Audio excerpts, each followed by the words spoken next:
Hello mga boss. Ang gagawin natin ngayon, ayan, isang CRT TV ng brand ay Conca.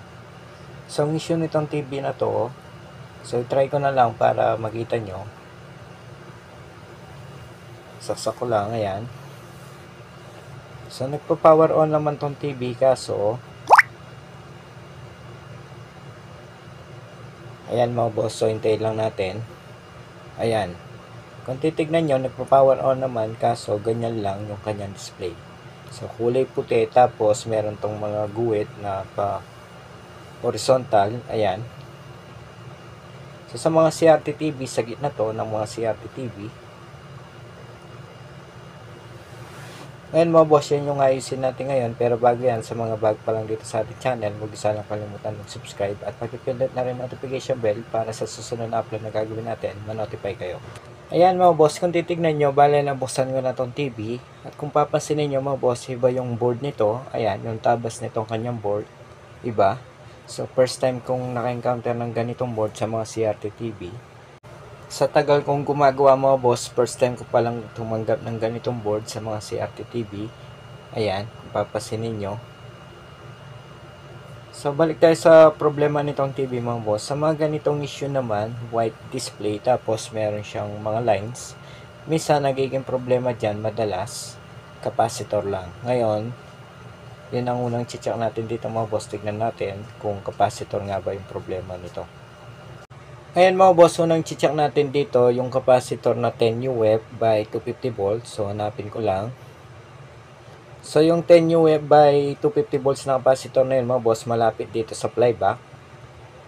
So tignan ko lang kung alin ba dito yung capacitor na 10 UF by 250 volts. Ayan mga boss, so ito yung capacitor na 10 UF by 250 volts, yung maliit na capacitor na yan. Ngayon mga boss, try na muna natin palitan yan. Although hindi naman bloated yung capacitor na yan, pero try pa rin natin palitan. Ayan mga boss, so tanggalin ko lang muna yung capacitor na sinasabi ko na 10 UF by 250 volts.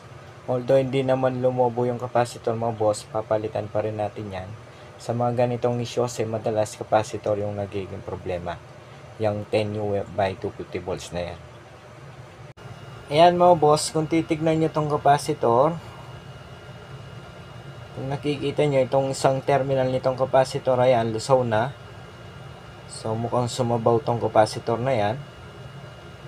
So hindi bloated yung itaas nitong capacitor, may problema sa ibaba. So buti na lang tinanggal ko mga boss, ayan. Papasinin nyo itong board. Yung isang paan nitong capacitor, ayan, naiwan pa, lusaw na. Ngayon mga boss, hanap lang akong pamalit natin dito para matry na natin kung yan lang ba yung sira dito sa TV na to. So ang value nitong capacitor na yan ay 10 UF by 250 volts. Malapit yan sa flyback.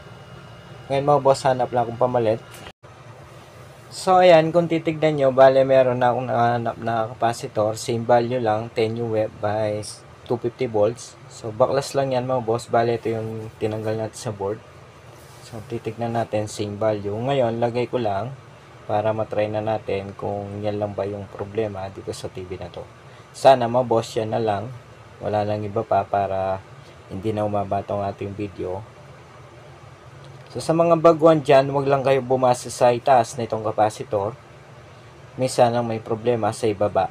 Katulad dito sa capacitor na tinanggal ko mga boss. So, hindi naman bloated yung itaas. Pero nakita natin sa ibaba, lusaw na yung isang terminal ng capacitor. Ngayon mo boss, lagay ko lang, ayan. So habang nilalagay ko tong capacitor, sa mga beginners dyan, kwentuhan ko lang kayo about dito sa mga issue na ganito sa CRT board or CRT TV.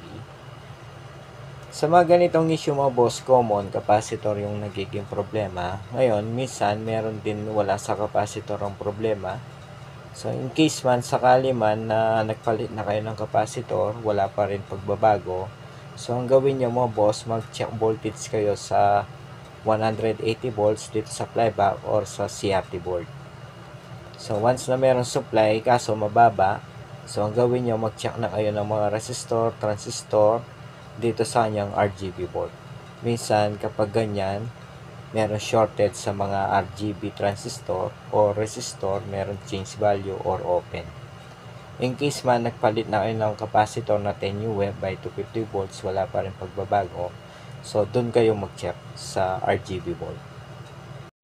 So ayan, kung titignan nyo, bale tapos ko lang may lagay yung capacitor. Ayan, ngayon ito try na natin to, tignan natin kung magna-normal na ba yung display nitong TV na to. Ayan, ibalik ko lang tong mga socket wire na pinagtatanggal ko dito sa board. Ayan, bago natin i-try. So, tignan natin kung may pagbabago dito sa display nitong TV na to after natin mapalitan yung capacitor na 10 UF by 250 volts. Pero sa tingin ko mo boss, mag-okay itong TV na to kasi nakita na naman natin yung capacitor, yung isang paa nitong capacitor lusaw na.